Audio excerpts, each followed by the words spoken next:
Rey de Reyes y Señor de Señores. Son las 4:30 del 25 de julio del 2024. Un saludo muy especial a Lisset en Santa Marta y Albertico en Santa Marta. Muy buenas noches. Damos inicio entonces al estudio que llevamos día tras día de la palabra. Estamos en el libro, en el primer libro de Crónicas, Hoy es el cuarto video del libro de Crónicas. Ya estamos en el capítulo 6, versículo 57. En los videos pasados aprendimos, o recordamos más bien, que una cosa es el sacerdocio levítico y otra es el sacerdocio arónico. Aarón viene de la tribu de Leví, es cierto, pero el sacerdocio levítico cobija a todo el que es de la tribu de Leví, mientras que el sacerdocio arónico cobija a Aarón y sus descendientes hasta el día de hoy, 2024. ¿Ok? También debemos recordar, ¿sí?, que el sacerdocio arónico, según Hebreos, capítulo, vamos un momentico allá, porque ayer estaba meditando en esta palabra precisamente. Hebreos capítulo 7, si no estoy mal. Marlecita, muy buenos días. El Señor te bendiga. ¿Cómo amaneces? Buenos días, mis hermanos. Qué alegría. Señor, por sus gracias. Amén. Hebreos capítulo 7. El versículo 23. ¿Sí? Vamos a mirar. Por tanto, Jesús es hecho fiador de un mejor pacto, y los otros sacerdotes llegaron a ser muchos debido a que por la muerte no pueden continuar. Ojo,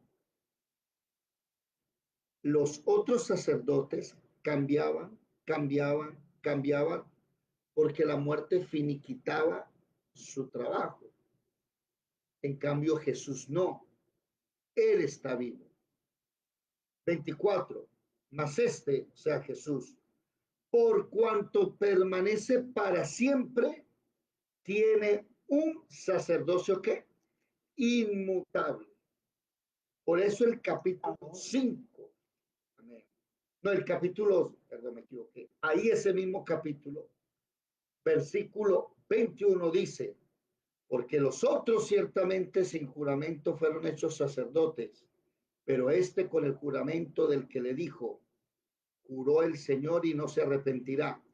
Tú eres sacerdote para siempre, según el orden de Melquisedec. Entonces, retomando, el sumo sacerdote Aarón moría y pasaba su sacerdocio a sus hijos, después los nietos, bisnietos, tataranietos, sucesivamente. Pero Jesucristo no le hereda el sumo sacerdocio a nadie. Por eso cuando la tradición quiere enseñar la sucesión apostólica y decir que el que está de turno en el Vaticano es el sumo pontífice o el sumo sacerdote, que es el que hace la ofrenda por el pecado todos los días a través del pan y el vino, porque el rito latino, el rito católico, es acerca de la muerte del cordero que quita el pecado, pues se equivoca, porque Jesús no ha traspasado su sumo sacerdocio a ninguna persona. Él sigue siendo el sumo sacerdote y él es el único que puede quitar el pecado de una persona. Nadie más. Interesante eso. 2. La diferencia entre levitas y sumo sacerdote, ¿no? Ahora 2. Hay unas ciudades aquí en el capítulo 6 del primer libro de Crónicas, versículo 54. Hay unas ciudades para los levitas en todo el territorio. Ellos están esparcidos en todo el territorio de Israel, pero hay unas ciudades especiales de refugio a donde una persona que hubiese cometido un homicidio podía correr y resguardarse. Los ancianos de la ciudad se reunían. El vengador de la muerte no podía tocarlo dentro de la ciudad. Y le hacían una especie de reunión para analizar la situación. Si se daban cuenta que esa persona no tuvo realmente la culpa, el texto dice que no tenía problemas anteriores con el occiso, entonces la persona era quitada la culpa, pero, pero no podía salir de la ciudad de refugio hasta que el sumo sacerdote de turno muriese. Interesantísimo eso. Y la persona quedaba con ciudad por cárcel. Y ayer, hablando con mi madre después de la reunión en la mañana, nos pusimos a hablar acerca de que en Israel no había cárceles hasta los reyes. Antes de los reyes no existían las cárceles, porque la justicia la impartía Dios. Y eso es lo interesante. Cuando el ser humano imparte justicia, el ser humano no puede quitar la vida porque el pecado, digámoslo así, no fue quitarle la vida a otro. Recuerde que vida por vida, dice la palabra. Entonces la persona cometió un delito, pero que no amerita muerte por no quitarle la vida a otro. Digamos un robo, digamos un accidente, digamos, a ver, no sé, el nombre que usted le quiera colocar. Entonces el ser humano es el que se inventa el concepto de cárcel para coger a esa persona que no puede estar dentro de nosotros porque nos va a hacer daño. Y a esa persona la meten en una cárcel. Pero ese concepto no es un concepto dado por Dios. Porque precisamente el concepto de Dios yace en que las personas deben ser libres. Debe dársele libertad de vivir, libertad de andar, debe dársele oportunidades. El ser humano no. El ser humano, por su naturaleza, crea una cárcel donde a esa persona que cometió un delito, pero que no lo podemos matar porque no es un delito de muerte, sino es un delito de robo, de estafa, de hechicería, de adulterio, llámele el que quiera, lo coge y lo encierra.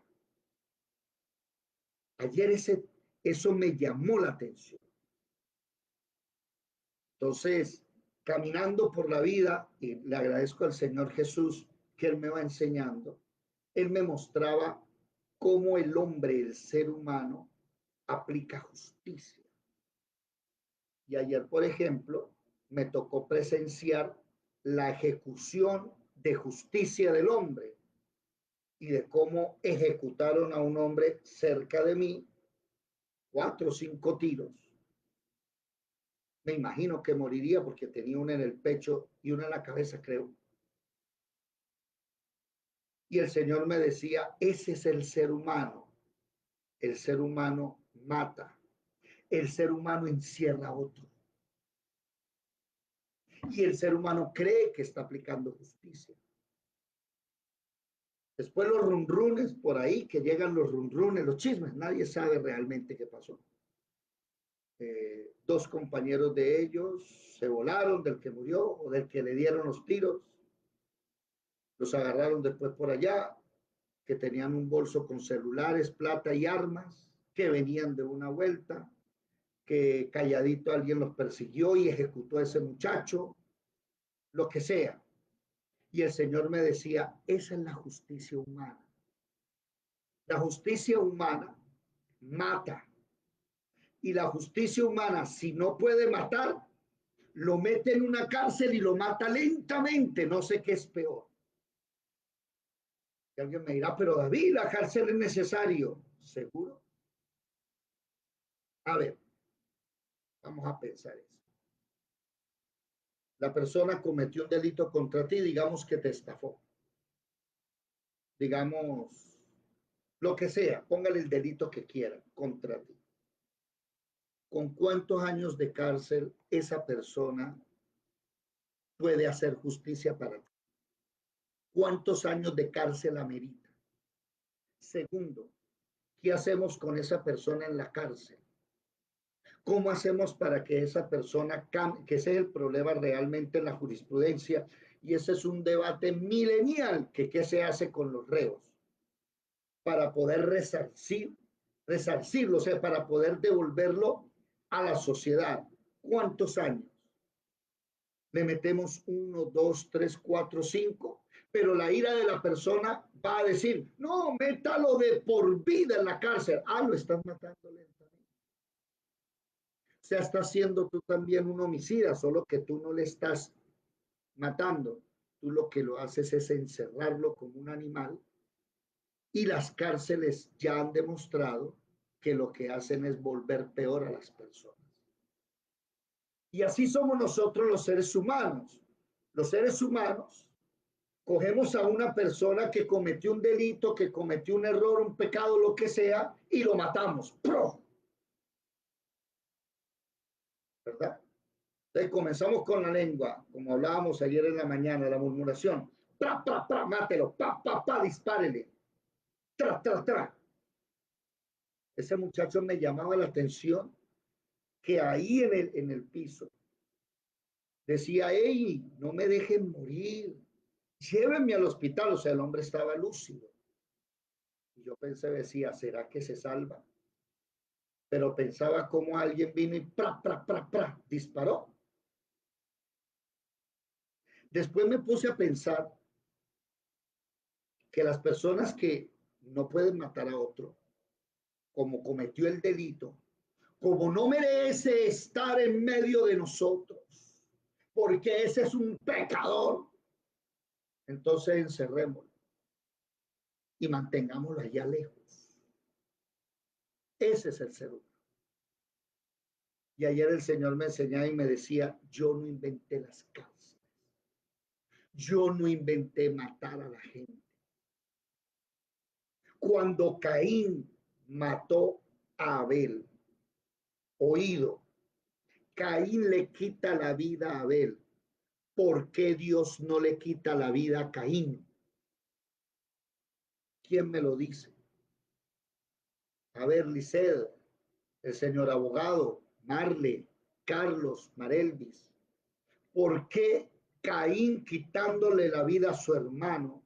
Y dice la Biblia que la tierra donde había recibido la sangre de su hermano clamaba por justicia. ¿Por qué Dios no lo mató? ¿Están por ahí o no? Buenos días. Espere un momentico. Día uno, día uno.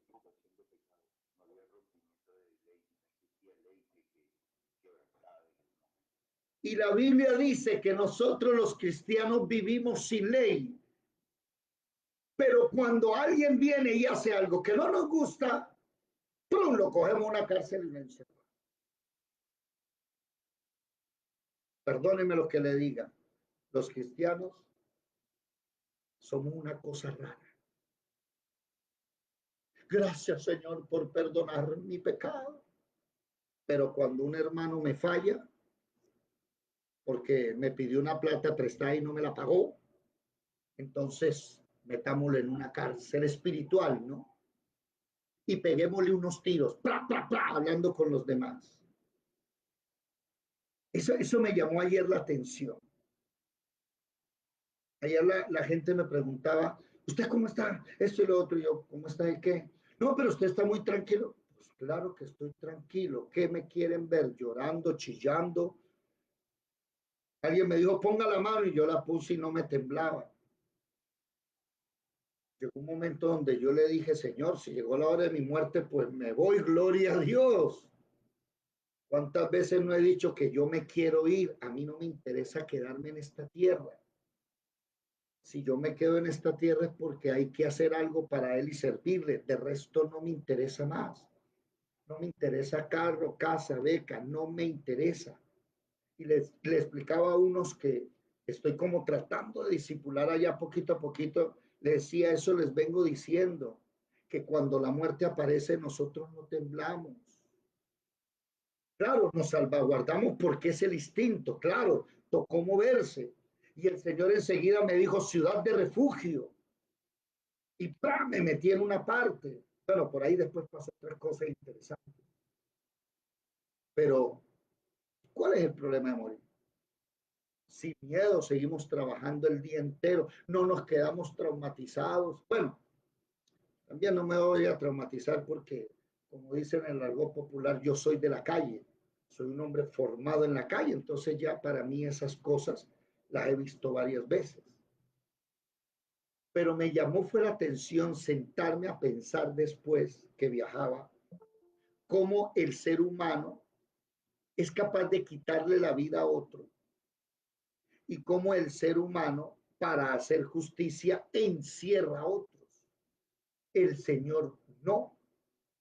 El Señor sí encerraba a una persona en una ciudad, pero la persona en esa ciudad podía hacer vida. Nótese que el texto no dice que no hable con nadie, que no puede esto, lo otro, no. La persona vivía en esa ciudad de refugio hasta que muriera el sumo sacerdote. Y cuando el sumo sacerdote moría, él salía libre y podía andar. Y el vengador de la muerte ya no podía tocarlo. Interesante, mis hermanos. Solamente aquellos que hemos corrido a una ciudad de refugio, solamente aquellos que hemos sido realmente perdonados, somos los que podemos decirle a alguien que comete un delito, camine, lo llevo a la ciudad de refugio. Pero estamos en un cristianismo donde el pastor cae y las ovejitas van y lo muerden hasta matarlo. Estamos en un cristianismo inmisericordia.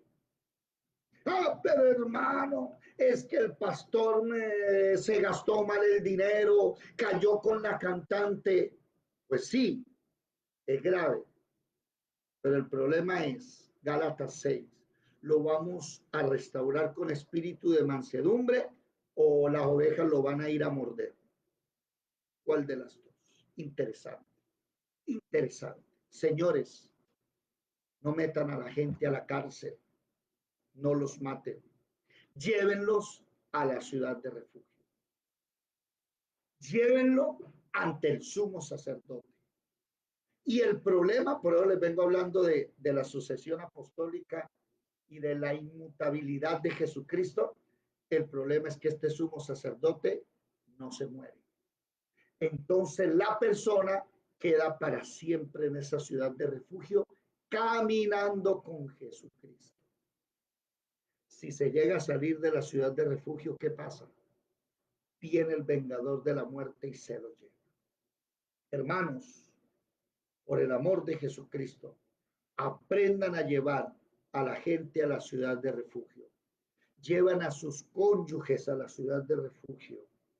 Lleven a sus hijos a la ciudad de refugio.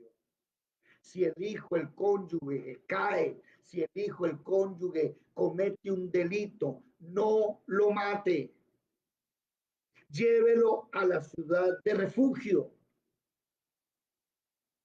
Necesitamos aprender a darle refugio al delincuente y llevarlo ante el sumo sacerdote, ante el anciano, para que pueda obtener buena justicia. Justicia no es quitarle la vida a otro. Justicia no hay en meter a la cárcel a la gente. Justicia es que la persona pueda conocer la verdad y cambiar y ser transformado. Por eso, y esto lo cuento porque les está pasando, las cárceles en el mundo se volvieron empresas, negocios de delincuentes. Ayer, antes de ayer, creo, un compañero me comentó que en la pandemia él no tenía dinero y en el celular apareció esos presta ya, que le prestamos plata ya. Entonces le prestamos 80,000 y usted paga 105,000. Y a él se le dio por cacharrear y colocar su Facebook y todo, y colocó los datos y le dio clic. No podía salir, necesitaba comer. Y él dice que de repente ¡pra! Le aparecieron los 80,000 pesos en el NEC. Y él fue y lo reclamó y para pagar 105,000 en una semana. Y entonces él logró pagar los 105,000 y apenas pagó los 105,000 a los minutos, le aparecieron 160,000 para pagar 200 algo. Y él llegó y dijo, hey, espere, ¿por qué ustedes me mandaron? Y escribió, ustedes, ¿por qué me mandan dinero? Yo no quiero más. Y le dicen, pague para poder finiquitar. Y el hombre, una semana para pagar 200,000. Y el hombre trabajó, no pudo pagar. Y no pudo pagar, empezaron a llamarlo todos los días, a mandarle mensajes, a decirle. Y el hombre, como pudo, pagó. Y apenas el hombre paga, ¡prum! Recibe ahora 320,000 para pagar casi $500,000 de pesos. Y el hombre llama y dice, no es posible, ustedes que esto y que lo otro. Y alguien por ahí le dijo, mire, este número del que le están mandando a usted es de Guatemala. Este número no es de aquí. Y él llegó y les dijo, no les voy a pagar esto, ustedes son estafadores, pitos y flautas, ¿no? Y entonces lo llamaron y con acento de cholo, ustedes saben de qué estoy hablando yo, ese acento de México, del Salvador, de esos, ¿sí? Cholos, de la Mara Salvatrucha, de la Quicla, no sé si saben de qué estoy hablando. Le prometieron bala, cuchillo, lo vamos a matar si usted no, mejor dicho. Y ese hombre empezó a recibir mensajes todos los días, dele, y ya sabemos que usted vive en tal parte. Claro, le tenían el Facebook, le tenían todo, le sacaron una foto que solo puede hacer cualquiera, y ya sabemos que su hijo es este, y que usted tiene su esposa, mejor dicho. Como todo el mundo pone esa información en TikTok, YouTube, Instagram, Facebook, WhatsApp, el hombre dice que se desesperó hasta... Hay gente que sigue pagando y lo tienen, perdónenme la expresión, clavado ahí. Que el hombre le tocó borrar todas sus redes sociales, todas desaparecer y no salir casi por 15 días de la casa, porque él pensaba que lo iban a matar. Cuando alguien le dijo, no, mi hijo, esos son empresas de las cárceles, que ellos no tienen más nada que hacer sino fregarle la vida a usted y salga a vivir tranquilo y no vuelva a ser usted tan tonto de... Sí, imagínese. Eso es lo que da una cárcel. Remato con lo siguiente. Después me contó que él le dijo a otro conocido de mi persona, que lo conocemos los dos, que le comentó lo mismo. Y el otro hizo lo mismo. El otro terminó la historia con el otro, es que sacaron un panfleto y lo regaron a todos los contactos de que él tenía de Facebook, de YouTube, de WhatsApp, a todo. Perdóneme la expresión que voy a utilizar. Lo boletearon, usted sabe qué significa esa palabra, y lo boletearon con un panfleto que decía, este es un violador de niñas menores. ¿Cómo la ven? Un violador de niñas menores. le gusta y colocaron cosas de WhatsApp y de Facebook que él nunca había escrito, con su nombre, su foto, como si fuera verdad, él conquistando niñas de 12, 11 años. Y el muchacho está desesperado, se quiere quitar la vida, no sabe qué hacer. ¿Por qué? Por no pagar. Algo que ni siquiera usted pague y ya no quiere más, le siguen mandando, le siguen mandando. Entonces imagínese, queda las cárceles. Ese es el negocio socio hoy en la cárcel. La extorsión. ¿Sí? Y lo llaman a usted para decirle, ya sabemos dónde vive, qué hace, qué está haciendo. Lo bonito de mí es que si quiere, vivo en la calle número 15, 633 de Ciénaga Magdalena, ando a pie y sin guardaespaldas. Y cuando quiera venir, solo le pido el favor, máteme bien matado, no me vaya a hacer un hospital. Porque no tenemos miedo a la muerte. Esa es la diferencia con nosotros. No tenemos miedo de morir. No me importa si usted me pone, me clona el Facebook, el WhatsApp, si nos borra YouTube, bien puede hacerlo. No nos da miedo. Yo quisiera saber qué pasaría si en un panfleto dijeran, este es un violador de niños. ¿Sabe algo? Los que se llamaron ser mis amigos me dejarían y solo quedarían los verdaderos amigos. Porque estamos en una sociedad inmisericordia. Voy a llamar hoy a ese muchacho porque quiere quitarse la vida. Claro, imagínese, violador de niños, eso es de lo peor que puede haber. Pero como todo el mundo cree lo que le cuentan los demás y no saben que eso no es cierto y que detrás de eso hay una red de delincuentes en las cárceles que son especiales para hacer eso.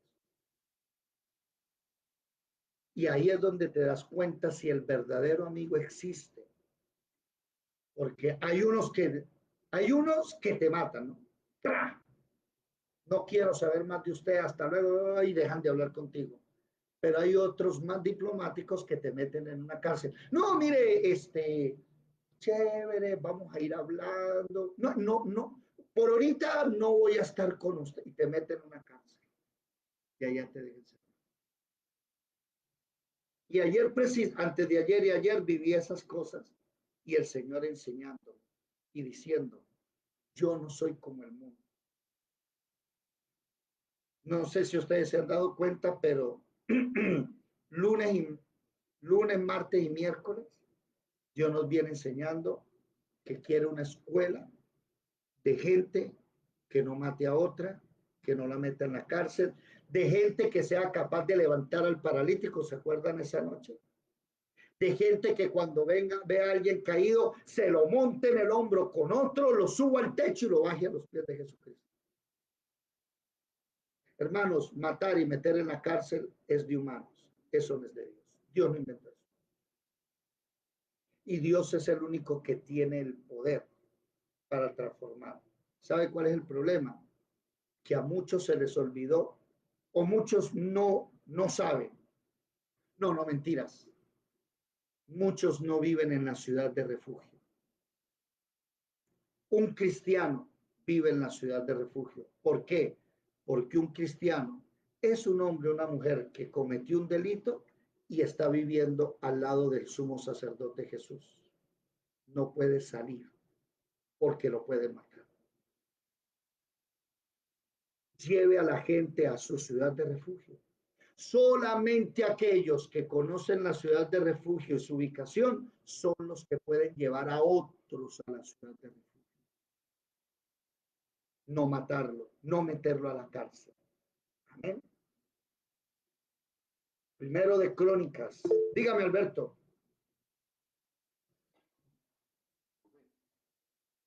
En ese mismo concepto, entonces, debemos tener mucho cuidado, porque es que a esa ciudad se iba, tengo entendido, cuando el delito,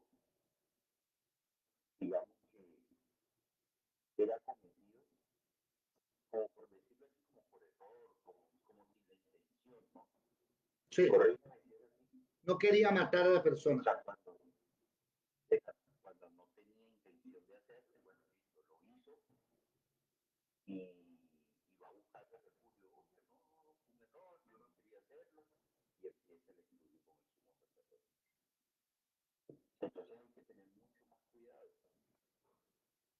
porque la ley cobija al que no lleva la intención de hacer daño. O sea, si no lleva la intención de querer hacerlo, digamos, si tú estás al servicio, en el servicio del Señor, debemos cuidar nosotros, pues, que queremos estar en el camino del Evangelio, procurando llevar al Evangelio del Señor con nuestro ejemplo, con nuestras cosas. Mucho más cuidado tenemos que tener, porque en ese orden de ideas, la vida de nosotros queda congelada. Mira, Alberto, ¿qué juzga la ley? O lo estoy entendiendo mal. ¿Qué juzga la ley? Usted que estudia derecho. ¿La ley juzga la intención o juzga el acto?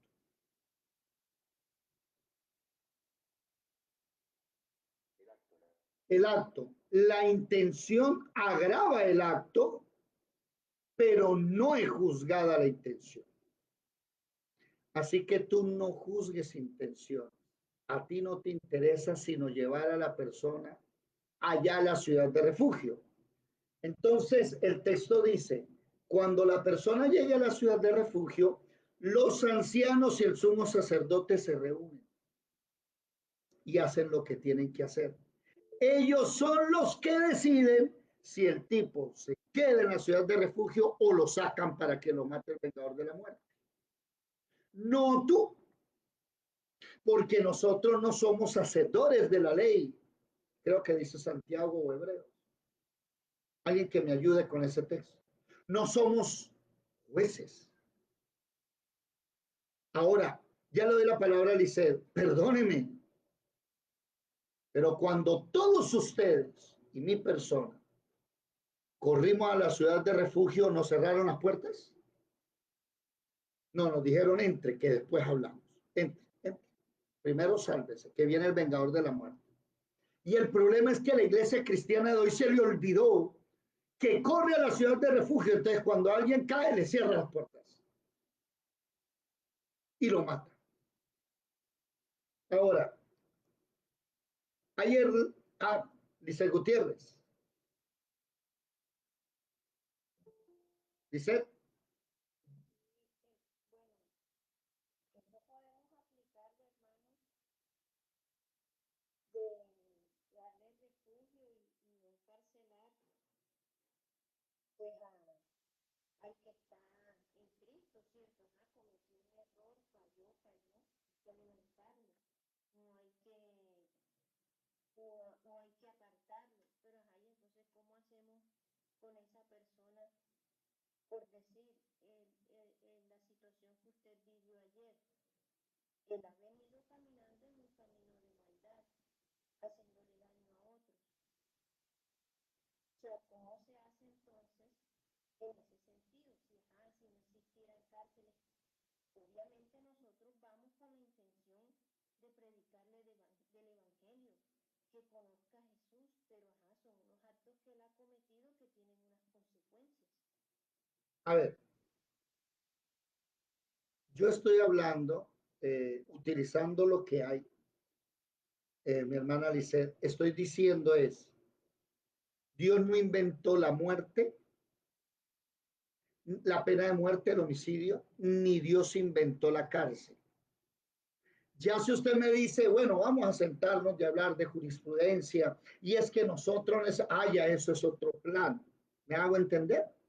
Yo no estoy diciendo que no sea necesario, yo no estoy diciendo que tengamos, sí, pues si hay personas que no pueden vivir en medio de nosotros y tienen que estar encerradas, vaya y venga. Yo eso lo llevo a un plano espiritual, donde espiritualmente, mi querida amiga, la gente donde vive. Cuando la gente está sin Cristo, ¿dónde vive? En una cárcel. en una cárcel donde el diablo lo tiene encerradito. Mi deber, y donde es culpable, ¿no? Porque es culpable de muerte. Entonces a esa persona que está en la cárcel o va camino a la muerte, mi deber, ¿cuál es? Cójalo y llévelo a la ciudad de refugio, donde está Jesucristo el sumo sacerdote. Lo que quiero decir es que hay cristianos que a esa persona le niegan la entrada a la ciudad de refugio y lo dejan muriendo. ¿Me hice entender? Que si hoy en el ámbito humano necesitamos, bueno, ya eso es otra cosa. Yo no, eso pregúntenle a Albertico, que es el que sabe del tema. Sí, él puede hablar de eso. Pero nosotros no le negamos la entrada a ninguna persona a la ciudad de refugio. No se la niegue. No le diga a la persona que ya usted no tiene tal porque usted se vuelve hacedor. ¿Alguien sabe ese texto o no? Vámonos allá. Un momentico, vámonos. Déjeme lo busco. A ver, hacedor. Eso está en Santiago o en Hebreos. No sé, más el que mira atenta, sí, no. Santiago 4:11. Vamos a leer. Santiago 4:11. Y entonces se nos olvida que nosotros, una pregunta, ¿vivimos en una ciudad de refugio o no? ¿Qué dicen ustedes? ¿No fuimos hallados culpables? ¿No vivíamos cometiendo errores? Como Levítico 24 habla del pecado por hierro. Levítico 4, perdón. 4, Levítico 4. Y habla del sacerdote ungido que erró, de la congregación que erró, del jefe que erró. Levítico 4, versículo 13, el sacerdote ungido. Versículo 13, la congregación. Versículo 22, el jefe. Y versículo 27, cualquier persona que hierra. ¿Sí? Ya sea por error o queriéndolo, hay una ciudad de refugio hoy para todos nosotros, que es Jesucristo. Ahora, Santiago 4:11, ¿qué dice? Bueno, y me gustaría, Alicer, Marle, pueden prender la cámara, Albertico, Marelvi, Cedilia, pueden dejarse ver, por favor, si son tan amables. Bueno, ok. Ok. Dice el 4:11, hermanos, no murmuréis los unos con los otros. El que murmura del hermano y juzga a su hermano, murmura de la ley y juzga la ley. Pero si tú juzgas a la ley, no eres hacedor de la ley, sino juez. ¿Ya? Cuando tú empiezas a hablar, imagínense que piqui, piqui, piqui, piqui, piqui. ¿Sí? Empiezas a hablar. ¿Sí? Tú estás crino, estás condenándole. No, yo estoy evaluándolo. Si tú lo evaluaras, no hablarías de él. Ahora, no somos quien para cerrarle la salvación a nadie. Una pregunta, en la Biblia, los que le cerraron la salvación a otros, ¿cómo se llamaron? ¿Quién me lo recuerda? ¿Qué nombre reciben aquellas personas que le cerraron las puertas del cielo, la salvación a otros? ¿Quién me lo dice? ¿Ah? Fariseos. Ese es el nombre. Fariseos. Que Isaías, Isaías, los últimos capítulos, capítulo 65, versículo 5, que dice, estate en tu lugar, no te acerques a mí, porque soy más santo que tú. Lo metió en una cárcel.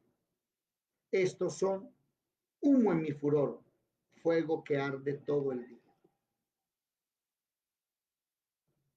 Si usted llega a conocer a una persona pecadora, sáquelo de la cárcel y lléveselo a la ciudad de refugio. Llévelo ante el sumo sacerdote Jesús. Y si usted conoce a una persona, como dice Levítico 4, a un ungido que cayó, llévelo a la ciudad de refugio. ¿Su trabajo cuál es? Llévelo a la ciudad de refugio. Ayer, por ejemplo, después de la muerte de ese muchacho, me vino a la mente el hijo pródigo. Alguno de ustedes, y el Espíritu Santo me enseñó esto, me dijo, la gente, muchos no saben qué significa hijo pródigo. ¿Quién me dice qué es hijo pródigo? Rápido. ¿Qué significa hijo pródigo? Marelvis, Edilia, Marle, Luzdari, Lisette, Alberto, ¿qué significa hijo pródigo? Hijo rebelde, hijo apartado por allá, desobediente. Ok, no. Que hace la voluntad de no del Padre. Eso no significa hijo pródigo. ¿Qué dice Alberto? Del que se espera un poco más, del que tiene uno las expectativas puestas. Tampoco. Tampoco. No. Y me decía el Espíritu Santo, la gente habla.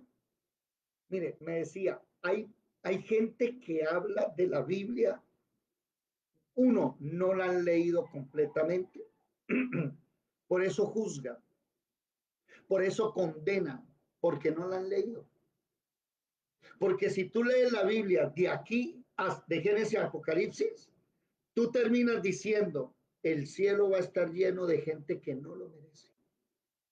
Y el infierno va a estar lleno de gente que se lo merece. Mi trabajo, ¿cuál es? Llevar al cielo gente que no lo merece. La palabra pródigo significa el hijo que se gastó todo lo que le dio el padre. Prodigar es gastarse las cosas. Desobediente. No, no, O sea, uno juzga por lo que dice la palabra. no, hermana. Pues si él fue lejos, se gastó el dinero, después se arrepintió y volvió, entonces uno dice, era un rebelde. No, hermana, no es rebelde.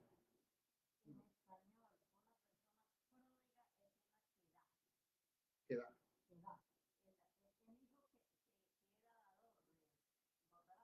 Botaratas.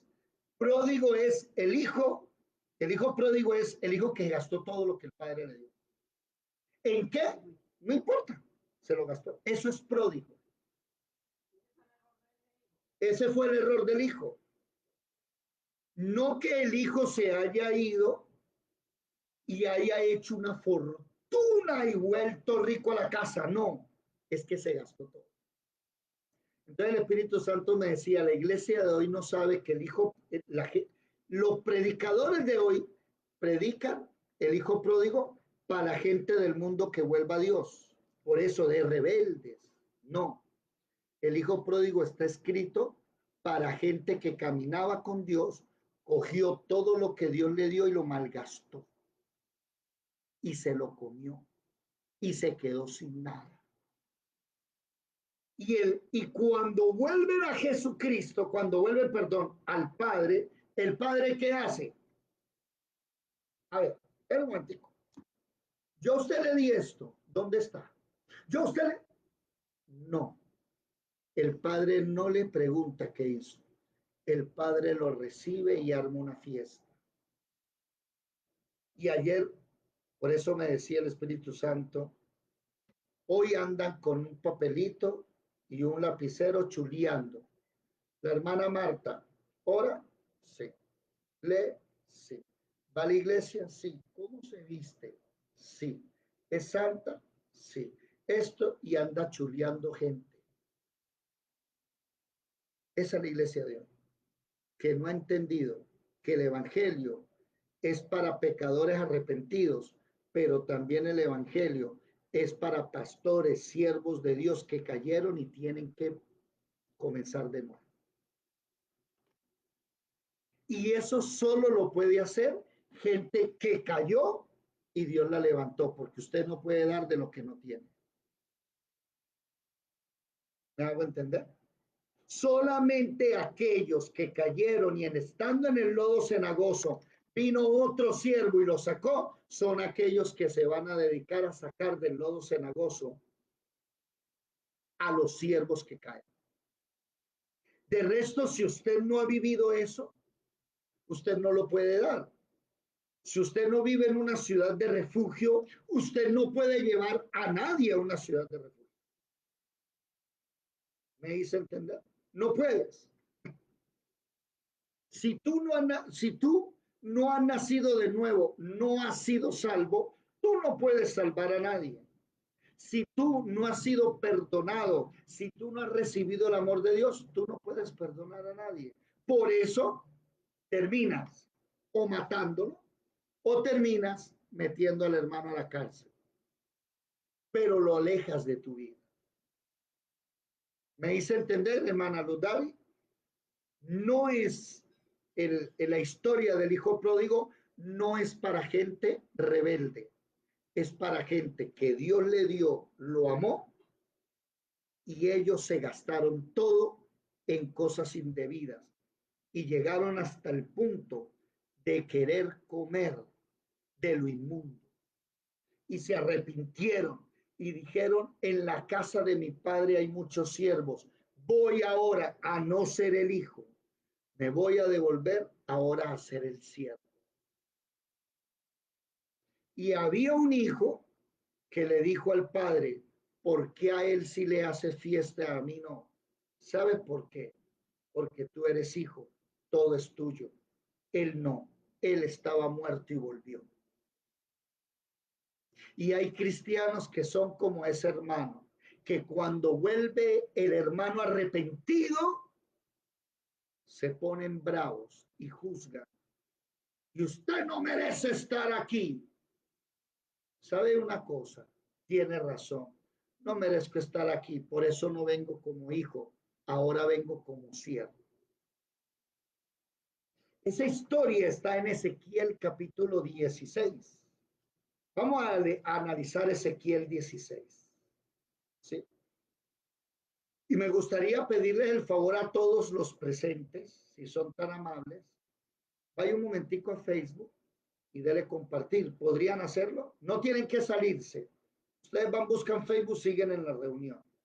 Pero me gustaría, por favor, antes de que leamos Ezequiel 16, que usted vaya a Facebook y le dé compartir a esta enseñanza. Porque tenemos, gracias a Dios, personas en otras ciudades que están creciendo con nosotros. Y esas personas fue a través de las redes sociales que nos escuchan y que nos conocieron. ¿Ok?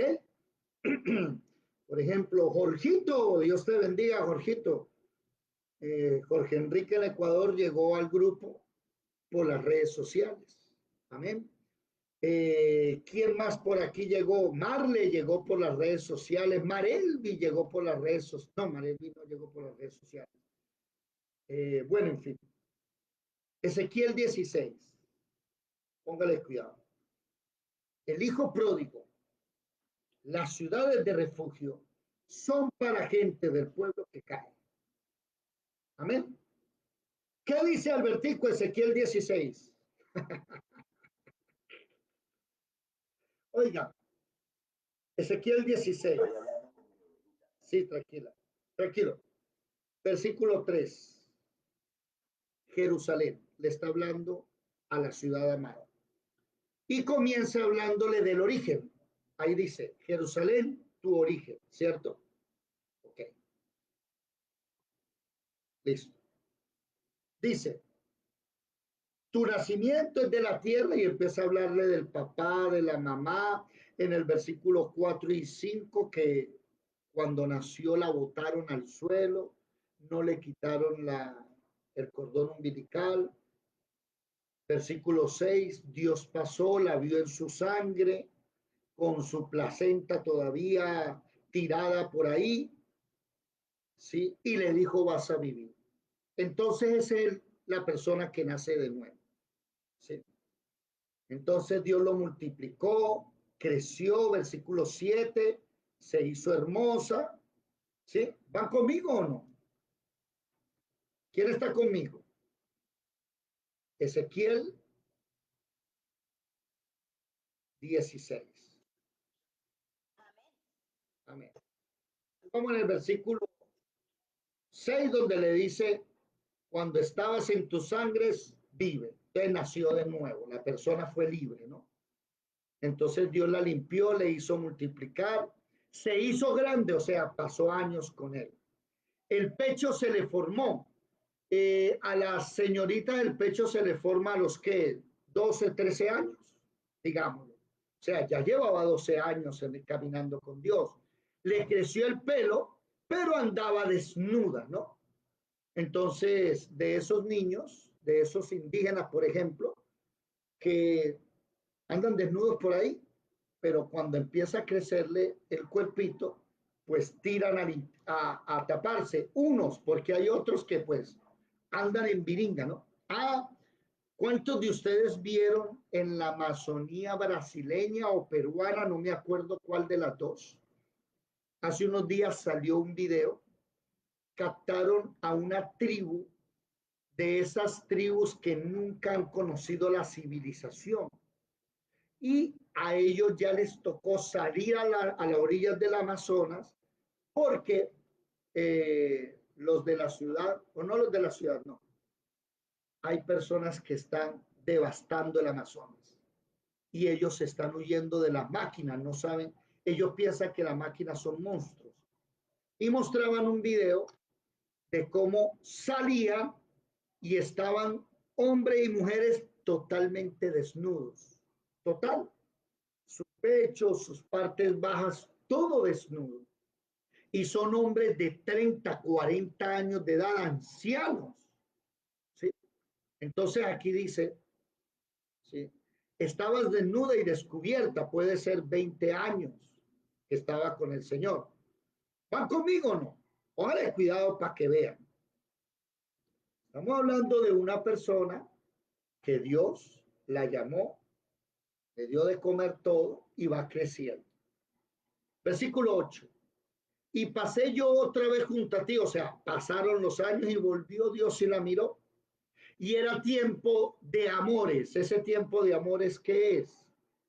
Tipo 20 años cuando tú empiezas a vivir de las emociones. Extendí mi manto y cubrí tu desnudez. Te di juramento, entré en pacto contigo y fuiste mía. Entonces es el cristiano, sí, está caminando con Dios. Te lavé con agua, te lavé la sangre de encima de ti por la menstruación, ¿no? Porque ya está en amores, ya está menstruando. Te ungí con aceite, te di vestido de bordado, versículo 10, tejón, te ceñó de lino, te cubrió de seda. Le dio adornos, brazalete en las manos, collar en el cuello y le puso una joya en la nariz. Póngale cuidado. Zarcillo en las orejas, una hermosa diadema. La vistió, ¿no? Dice el 13, fue adornada con oro, plata, lino fino, seda, bordado. Comió delicioso flor de harina de trigo, miel, aceite. Fuiste hermoseada en extremo y prosperaste hasta llegar a reinar. Una pregunta. Esa persona en Ezequiel, ¿sí? Esa persona en Ezequiel, ¿cuántos años lleva con Dios? ¿Quién me lo dice? ¿Cuántos? ¿Marle? ¿Carlos? ¿Marel? Según la cronología de la vida normal, Sí. hay unos 14, 15 años. No, mi amor. Se casó, le puso argolla, le puso brazalete, la vistió. Ya hay matrimonio, mujer de Dios. Póngale 20. No estamos hablando de un niño, una niña. Estamos hablando ya de una mujer hecha y derecha. Póngale cuidado. Versículo 14. Ay, comenzó a reinar, ¿no? Salió renombre tu nombre, o sea, renombre de naciones, hermosura perfecta, a causa de mi hermosura que yo puse sobre ti. O sea, no me vayan a decir que esta persona no está con Dios, que está haciendo la similitud de una persona. Pero confiaste tu hermosura, te prostituiste a causa de tu renombre, derramaste tus fornicaciones. ¿Qué significa eso? Tomaste tus vestidos, te hiciste de lugares altos, fornicaste. Uy, ese fornicador, esa fornicadora que merece la muerte, ¿no? Fornicaste, cosa semejante que nunca ha habido ni va a suceder más. Tomaste lo que yo te di, el oro, la plata, y se hizo dioses, idolatría, y fue y fornicó con ellas. Tomó los vestidos que le dio, tomó el incienso y lo puso delante de los dioses. El pan que le había dado, la comida, se la puso también. Y además de eso, mire lo que dice el 20, ya tuvo hijos. Y a los hijos también los sacrificó a los dioses. ¿Qué edad tiene ahí, Marley? ¿Qué edad tiene? Dice Gutiérrez, ¿quién está por ahí? Luz Dari, ¿dónde anda Luz Dari? Carlitos, ¿sí está por ahí? ¿Qué edad tiene? Mire, no interesa si tiene 20 o 30, lo que quiero decir es que ya conoce a Dios, caminaba con Dios y le pertenecía a Dios. Póngale cuidado. 21, degollaste a mis hijos. Esta iglesia, vamos a llevarlo al tiempo de hoy, es de esa que degolla a hijos que como pecan, que como caen, mátelo, eso no sirve para nada. Con tu abominación y fornicaciones, versículo 21, en los días de tu juventud, porque estabas desnuda y descubierta. Ojo, la juventud era antecito cuando andaba desnuda, ya después la vistió. Y sucedió que después de toda tu maldad, ay de ti, dice Jehová el Señor. Entonces usted va a darse cuenta que se corrompió. Se corrompió, versículo 25, que se ofreció a todo el que pasaba. Fornicó, subrayelo, 26, con Egipto. ¿A cuánto les gustan los egipcios? ¿Sí? Versículo 27, con los filisteos. Versículo 28, fornicó con los asirios.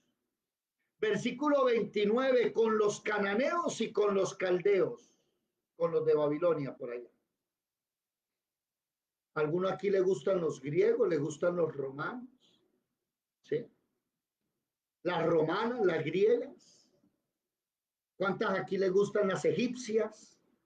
Entonces el versículo 30 dice, cuán inconstante es tu corazón, obra de una ramera. Entonces, ¿qué merece esa ramera? Cuénteme. ¿Qué merece la muerte? Merece sacarla de la iglesia, ¿cierto? No nos juntemos más con esa persona. Ese es el evangelio de hoy. Esas son las iglesias de hoy, que matan. Ponle cuidado. Se edificó lugares altos, versículo 32, mujer adúltera, 33, 34, ¿sí? Fue lo peor. Versículo 34, ninguno te ha solicitado para fornicar y tú das la paga. En lugar de pagar, eres peor que una prostituta. Las prostitutas reciben el dinero para que se acuesten con ella, no, tú lo pagas. Entonces el versículo 35, ¿cómo le llama? Ramera. Oye palabra de Jehová. Parte el capítulo ahí. Parte el capítulo, en el capítulo 35, pásele una línea. Porque ya no es el bebé amado, ya no es el niño, la niña consentida, ya no es la jovencita que se casó, que la mujer con que se casa, no, ya no es. Ahora es una ramera. Póngale cuidado, pedazo de ramera, desvergonzada hija del diablo, que así llaman hoy a la gente, ¿no? Versículo 33, 36. Ya supimos que fornicaste. Y es que todo el mundo lo va a saber. Confusión en tus enamorados, las abominaciones. 37. Voy a reunir a tus enamorados, ¿sí?, para que descubran tu desnudez. Entonces viene la parte donde pues se supo el pecado. ¿Me hago entender?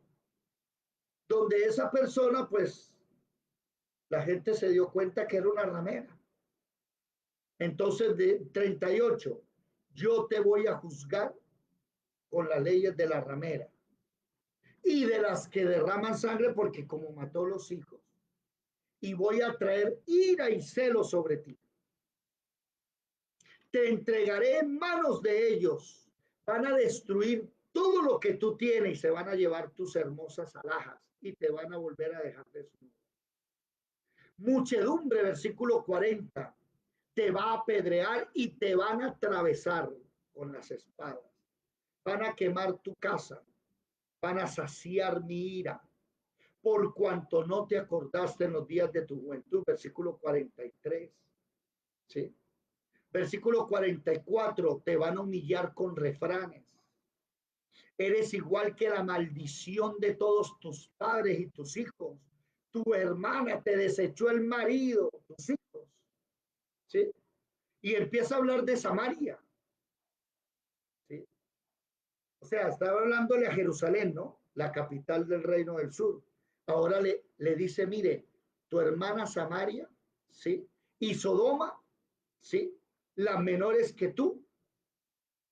Ah, no, hijas mayores y la menor Sodoma. Samaria la mayor, la menor Sodoma. Ni aún anduviste en sus caminos. Como si esto fuera poco, te corrompiste más que ella. O sea, eres peor que la maldición que hay en tu familia. ¿Si se da cuenta lo grave del asunto? Vivo yo que tus hermanas, que no han hecho lo que tú hiciste, ¿sí?, se van a salvar. En cambio tú, versículo 50, ¿sí?, se llenaron de soberbia, abominación y las quité, pero a ti voy a ser peor.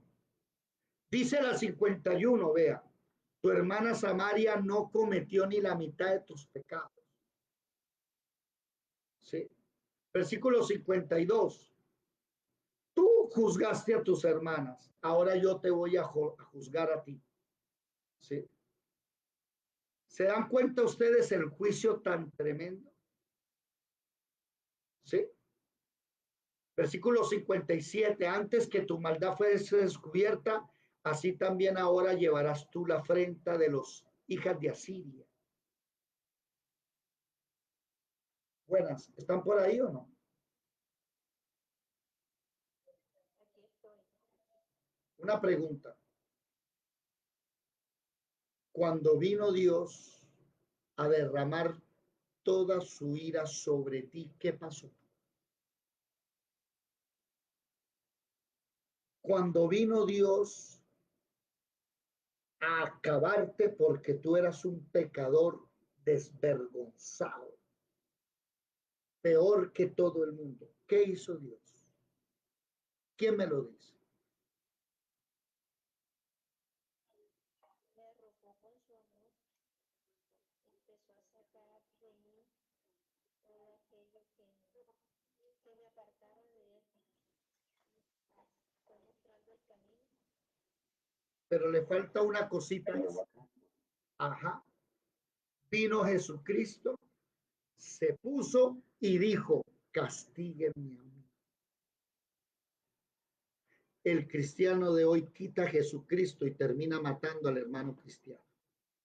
Y estoy hablando de cristianos, porque ese texto es de gente que caminaba con Dios, gente que Dios la levantó, la conocieron en naciones, vieron la hermosura y la gloria y cayó.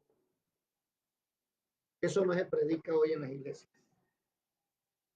Por eso cuando los pastores caen, se suicidan o se van y el ministerio al piso, porque nadie los levanta. Viene Cristo, se pone y dice, ¿sabe qué, Padre? Toda su ira, mándela sobre mí que yo pago. Siga leyendo conmigo. Versículo 59. Pero más ha dicho Jehová el Señor. Haré yo contigo como tú hiciste, que menospreciaste el juramento para invalidar el pacto.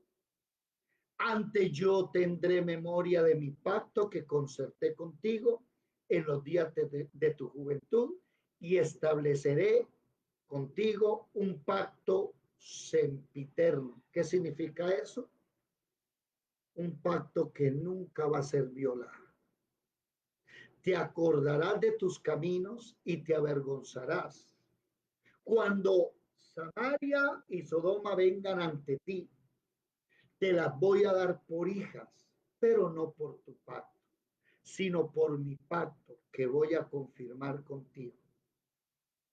Hermanos, Dios desde hace rato, días, nos viene hablando, hey, levanten al paralítico, métanse en el hombro, suban al techo, únanse. Dios viene hablándonos, y no soy yo, no, esto es lo que dice la palabra. Las ciudades de refugio, hey, metan a la gente. Mis hermanos, si algún día usted llega a conocer a un pecador en extremo como el de Ezequiel 16, ámelo y llévelo a la ciudad de refugio. No le caiga encima. ¿Qué dice Gálatas 6, versículo 1? Si alguno fuere hallado en alguna falta, vosotros que sois espirituales, restaurarle con espíritu de mansedumbre, considerándote a ti mismo, no sea que tú un día caigas y te miran con la misma vara. Entonces, si usted conoció a alguien que pecó y usted sacó la vara y lo midió y dijo, no, mátenlo o métanlo a la cárcel, no seamos más amigos de él. Ruegue a Dios que usted no caiga, porque el día en que usted caiga lo van a medir con esa vara. Pero si usted es un verdadero siervo que vive en una ciudad de refugio y se da cuenta que la persona cayó y usted lo coge y se lo lleva a la ciudad de refugio y lo presenta ante el sumo sacerdote, créamelo, que si usted un día cae, a usted también le van a hacer lo mismo. Eso es lo que la palabra está enseñando con las ciudades de refugio. Amén. Personas que caen y se levantan. 7 veces cae el justo, 7 veces Jehová lo levanta porque lo tiene de su mano. Para mí, Ezequiel 16 es el capítulo más hermoso de la Biblia. Termina diciendo Ezequiel 16, para que te acuerdes y te avergüences y nunca más abras la boca a causa de tu vergüenza, cuando yo perdone todo lo que hiciste, dice Jehová el Señor. Se me fueron todos, ¿dónde están? Buenas.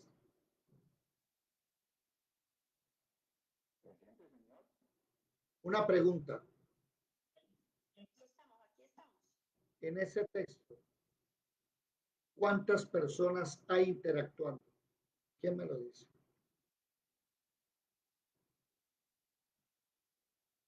¿Cuántas? 2. Dios y la que cayó. Que habla de los asirios, sí, menciona asirios, aquí menciona, pero ellos no están ahí. Habla de 2. ¿Y qué dice el texto? Nunca más abras tu boca a causa de tu vergüenza. Cuando yo perdone lo que hiciste. Mis hermanos, vuelvo a repetir lo que les dije ayer. Si usted por X o Y razón se pegó la caída del siglo, vaya ante Dios y arregle el problema y cállese la boca. no lo ande contando a nadie.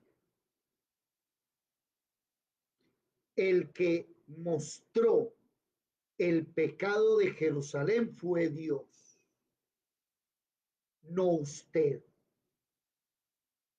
No cometan ese error que si usted se pone a abrir su boca y a contarle los pecados a otro, después a usted lo van a dejar en vergüenza. Y cuando se vuelva un chisme, se va a acordar que la palabra no enseña que se le cuentan los pecados a nadie. ¿Hicieron la tarea o no? ¿Alguien encontró uno contándole los pecados a otro? No hay. Que el profeta llegara y dijera, tu pecado, a eso sí hay, fue revelado. Pero nunca ninguno llegó a decirle a otro, en la Biblia sí hay que la gente llegaba ante Dios y le contaba sus pecados. No cometan esos errores. Y yo agradezco a Dios que a ninguno de ustedes le he preguntado sobre su vida pasada. Siempre es, vamos a la ciudad de refugio. Y si alguna vez Dios me ha revelado algo de usted, ¿qué hago yo? Camine a la ciudad de refugio. No le ando cayendo encima. Vamos, vamos a la ciudad de refugio. Vamos a Jesucristo. Vamos a que te salves. Vamos a que te perdone. Comienza de nuevo. ¿Saben por qué? Porque yo hace años vivo en una ciudad de refugio y con todos mis errores no me salgo de ahí. Y puede ser que cometa errores, los arreglo entre Dios y yo. Pero cierra el pico. 63. Ya te doy la palabra, Alberto, y después dice, acuérdate, versículo 63. Avergüénzate y no abras la boca. Qué error tan grande que uno confía en personas, ¿verdad? Y como uno cree que son los amigos, las amigas, que es el parcero, ¿no? Que es el pastor. Y usted va y abre la boca en secreto de confesión, que eso no existe en la Biblia. Y después lo termina matando a usted. Albertico, levantaste la mano, cuéntame, ¿qué quieres decir, Alberto? Padre, Estoy apenas estoy aprendiendo de las escrituras. Pero sí sé que sí se ve mucho un caso, esa expresión de dile a tu Dios que he fallado contra él. O sea, sí he visto, ¿no? O sea, lo que hemos estado estudiando, se usa mucho el dile a tu Dios que le he fallado. O van donde el profeta y le dice, habla con Dios porque he pecado con... O sea, reconoce, Señor. La persona va y le dice al profeta, venga, profeta, yo pequé, dígale a Dios. No. El profeta llega y le dice, pin, pin, pin, y ahí sí la persona, uy, dígale a Dios que pequé. Pero no es la persona contando primero. Es Dios revelando. Me hago entender. No es que tú vas al secreto de confesión y le dices, mire, yo hice, no, es que ya Dios lo reveló. Ya no puedes hacer nada. Quedaste en vergüenza. ¿Me hice entender, Albertico? ¿Cierto?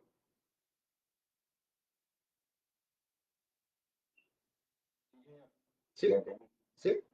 No es secreto de confesión. Natán llegó ante David. Y David, tú, pim, pim, pim, pim, pim. Y David, uy, sí, he pecado, perdóname Dios. Y Natán, bueno, ya fuiste, váyanse al texto. Vámonos al texto. Eso está, ¿dónde está la? Ayúdenme a buscarlo. Eso está en primero, no, segundo de Samuel. Natán amonesta a David. Eso está en Segundo de Samuel 12. Segundo de Samuel 12. Váyanse. Para allá. Miren esto, póngale cuidado a esto. Segundo de Samuel 12. Entonces llega el profeta Natán, ¿no? Jehová envió a Natán a David y le empieza a contar que un rico tenía muchas ovejas y vacas y había un pobre al lado que tenía una sola ovejita, ¿sí? Una corderita, o sea, ni siquiera era oveja, estaba hasta ahora recién, cordera de un año, y vino un rico, visitó al tipo y el tipo no cogió de sus ovejas y vacas, sino la única de su vecino. Entonces, David le dice, debe morir. Y Natán en el versículo 7 le dice, tú eres ese hombre. Entonces, versículo 8, las mujeres de tu Señor que les di, fue poco, teniendo tú muchas, y vas y coges la única y mataste en el versículo 9 a Urías el Eteo. Entonces, versículo 10, póngale cuidado.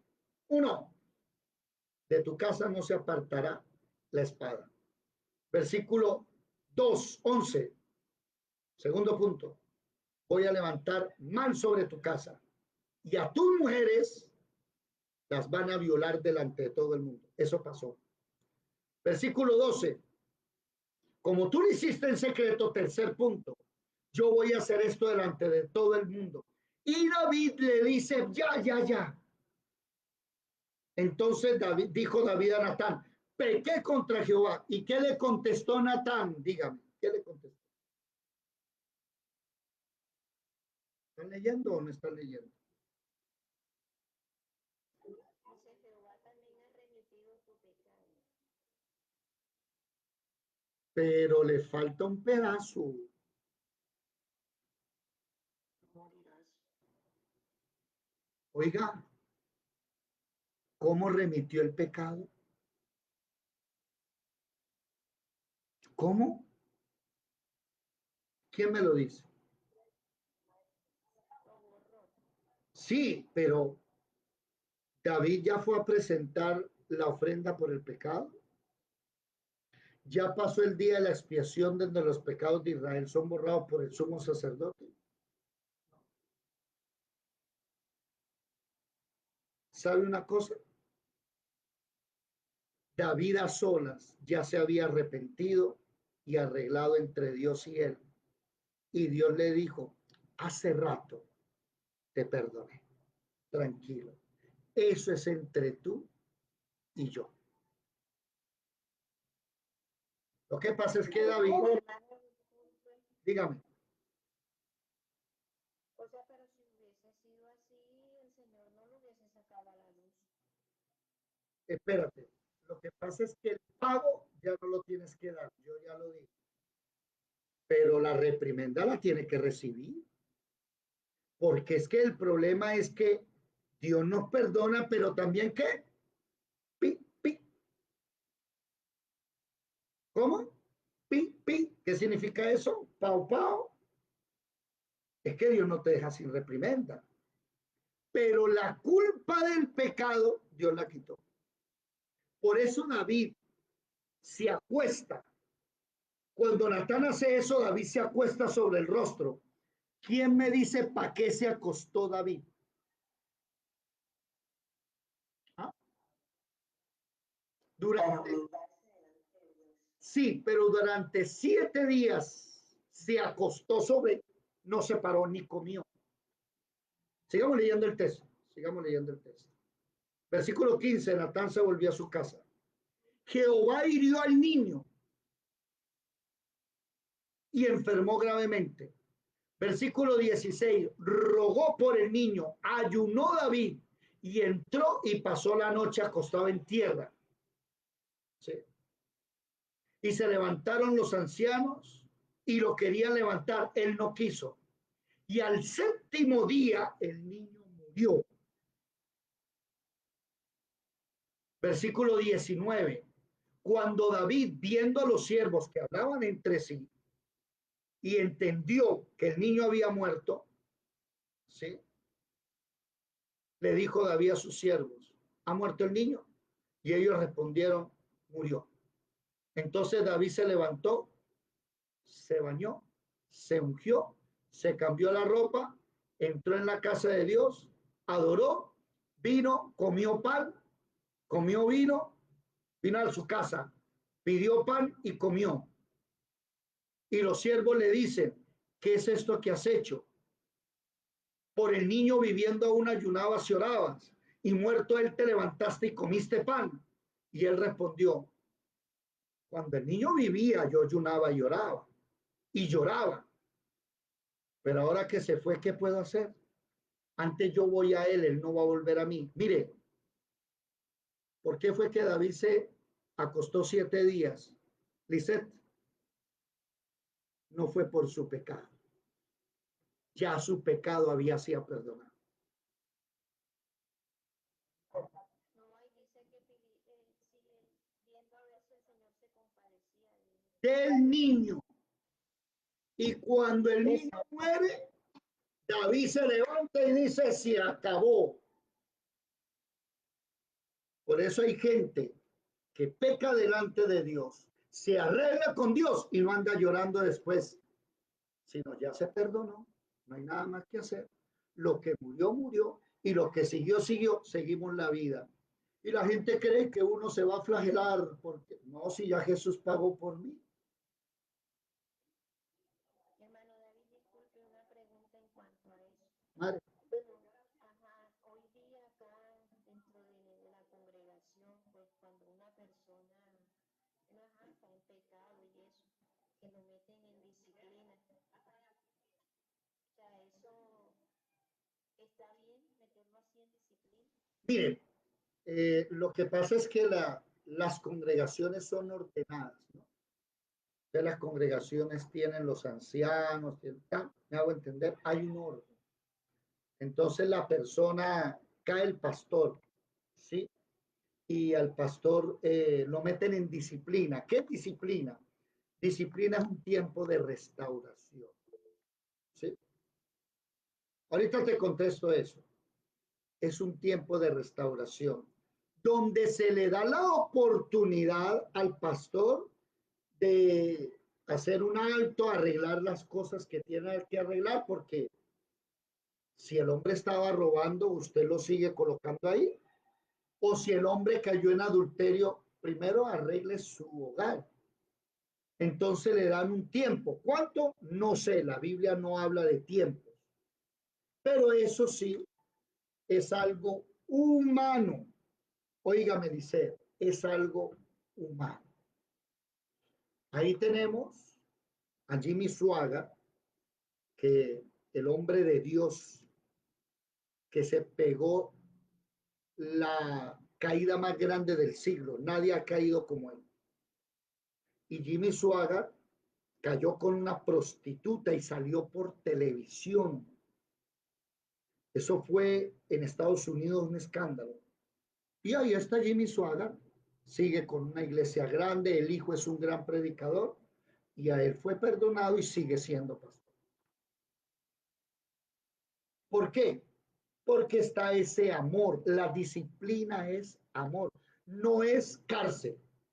La disciplina no es cárcel, la disciplina es una ciudad de refugio, un hospital. Vamos a ayudar. Pero si no se restaura con amor, no hay nada. Pero ¿a dónde voy yo? David no pagó por su pecado. Y David no se puso a llorar por su pecado. Listo, ¿Dios me perdonó? Sí, sigamos caminando. Ahora el niño cayó enfermo, me voy ya, y se acostó y lloraba, no me mates el niño, y Dios lo mató. Y cuando lo mató, ¿qué hizo David? Listo, se lavó, se arregló y siga caminando. Y empieza la gente, ay, este no tiene remordimiento, ay, este míralo como si nada, vive. Sí, David dijo, ¿qué gano llorando? Nada, caminemos, que la vida sigue. Llámele descarado, desvergonzado, llámele como quiera, pero David no se puso a llorar sobre la leche derramada.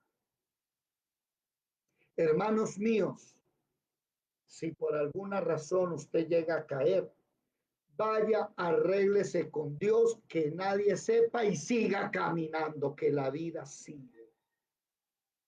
Eso es entre usted y el Señor. Y mi hermano, si usted llega a ver a un hermano o alguna persona, un inconverso, quien sea, que cayó, lléveselo a la ciudad de refugio. Liceo, ¿a qué ciudad de refugio me llevo un tipo que le metieron 5 tiros? Yo me quedé pensando y digo, ¿yo qué hago? Entonces habrá uno que, hágale la oración de fe. Eso no es bíblico. Señor, yo perdón. No, eso no es bíblico. Yo me quedé mirándolo. Ahora, hay un problemita. Donde fue el hecho, todo el mundo sabe. Eso no es la primera vez que pasa ahí. Eso siempre pasa ahí. Y donde fue el hecho, todo el mundo sabe que el que se meta a ayudar, después le da. Todo el mundo lo sabe que ese lugar es de los peores lugares de Santa Marta, donde convergen todas las bandas criminales. Y yo todos los días los veo. Uno no se mete. Entonces yo preguntaba, ¿qué hago? Quédese quieto. ¿Me hago entender? Llevemos a la gente a las ciudades de refugio. Seamos personas que llevan a otros a las ciudades de refugio. Y el día, Dios no lo quiera, pero si tú llegas a caer, recuerda que hay un Jesucristo que va a poner la espalda para que los latigazos le queden a él, no a ti. Y cuando él reciba los latigazos, levántate en el nombre de Jesús y sigue caminando. No te quedes encarcelado. La ciudad de refugio no es cárcel, no es muerte. La cárcel y la muerte es un invento de los humanos. Los que están en Facebook, en YouTube, Dios les bendiga. Que estén muy bien.